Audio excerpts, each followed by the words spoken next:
L'IA n'attend plus votre permission. Une start-up française déclare la guerre à ChatGPT. Anthropic frôle le trillion. Les bots lisent plus de sites que vous. Et des agences autonomes rachètent des entreprises, produisent des séries animées et paient à votre place. On fait le point sur Horizon. Mistral rebaptise le chat et vise votre bureau. Tout ce que Mistral avait construit ces derniers 3 mois converge sous une seule identité. Vibe, Work Mode, Code Mode, Deep Research, édition d'images, mémoire persistante. La start-up française ne joue plus sur le terrain des modèles. Vibe vise directement votre bureau. Work Mode connecte Google Workspace, Outlook, Slack et GitHub en natif. L'agent gère les emails, génère des rapports, partage des documents et déclenche des workflows sans intervention humaine. Code Mode va plus loin. Les agents écrivent du code dans des sandbox isolés, corrigent des bugs et soumettent des pull requests en direct. Plusieurs sessions tournent en parallèle sur plusieurs appareils sans perte de contexte. La grille tarifaire couvre 4 niveaux. Plan gratuit aux limites non divulguées, Pro à 15 € par mois, Team à 25 € par utilisateur, Enterprise sur devis. L'argument différenciant reste la stack européenne. Pour les entreprises soumises au RGPD qui hésitent à confier leurs données à des plateformes américaines, Vibe répond directement à cette contrainte face à ChatGPT, Gemini et Claude. La vraie question est celle de la livraison. Mistral a regroupé des fonctionnalités qui existaient séparément. Les early adopters vont mesurer très vite si ce rebrand correspond à une amélioration technique réelle.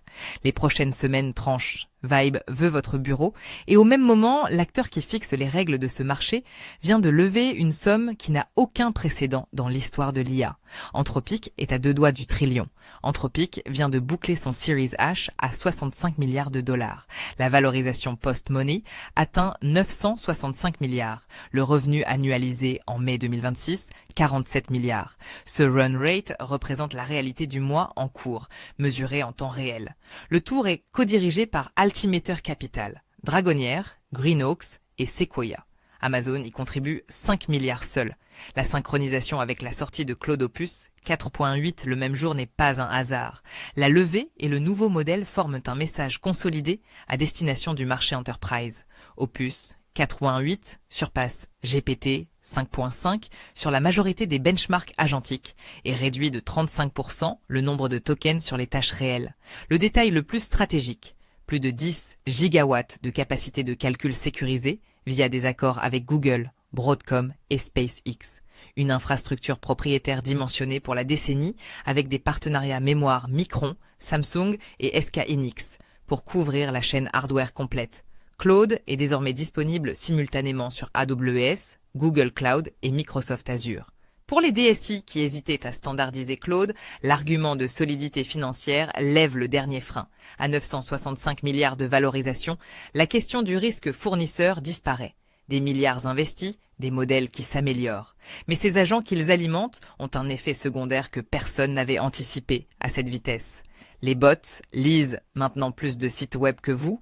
En ce moment, vous ne lisez plus seul sur Internet. Les bots, crawlers et agents IA représentent 31% du trafic HTTP mondial, selon Cloudflare.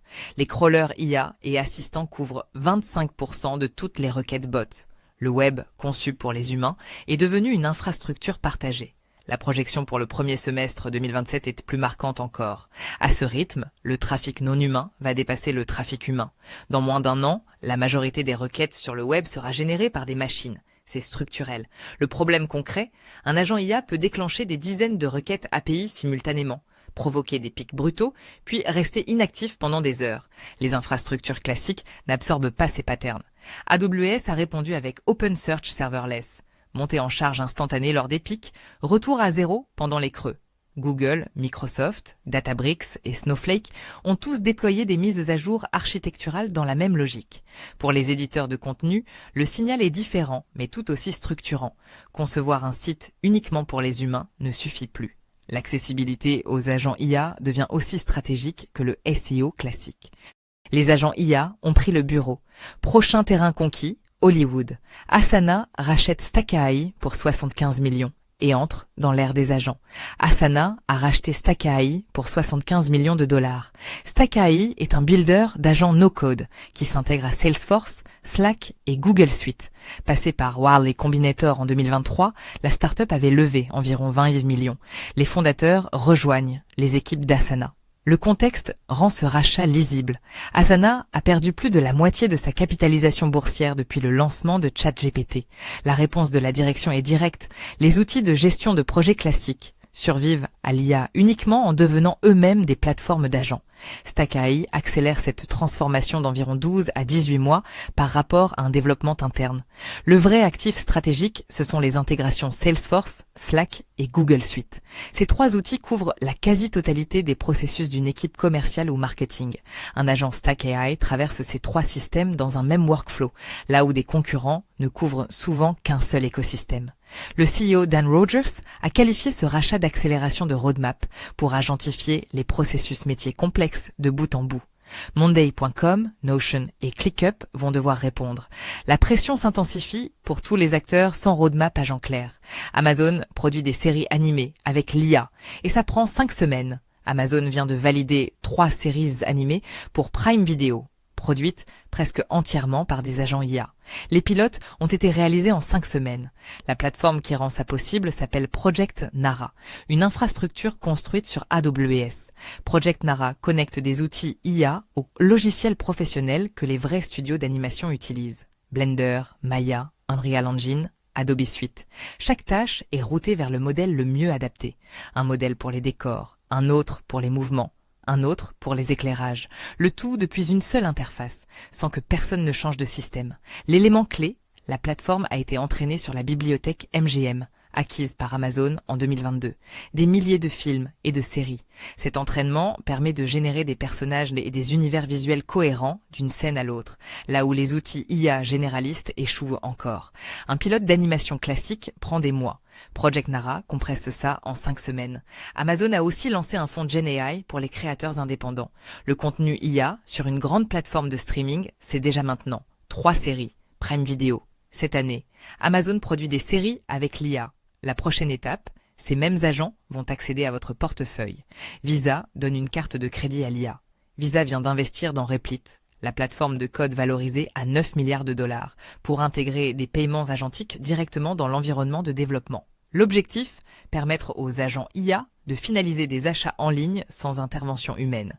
La plupart des assistants IA peuvent aujourd'hui rechercher un produit, comparer des prix, rédiger un email. Au moment de payer, tout s'arrête. L'utilisateur doit cliquer lui-même. Les paiements agentiques changent ça.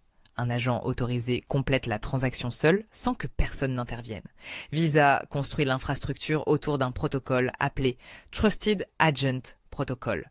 Ce protocole vérifie, avant tout paiement, que l'agent est légitime et autorisé par un compte réel. Repli est la première plateforme où cette intégration est déployée nativement. Les développeurs qui construisent des agents pourront ajouter des capacités de paiement dès le premier jour, sans intégration complexe. Google et Robinhood travaillent sur des approches similaires. 3 acteurs majeurs simultanément sur le même sujet, c'est le signal que les paiements agentiques passent de la recherche au produit.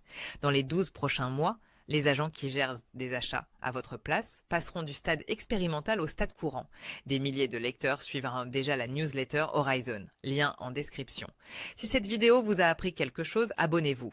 La prochaine analyse arrive très vite.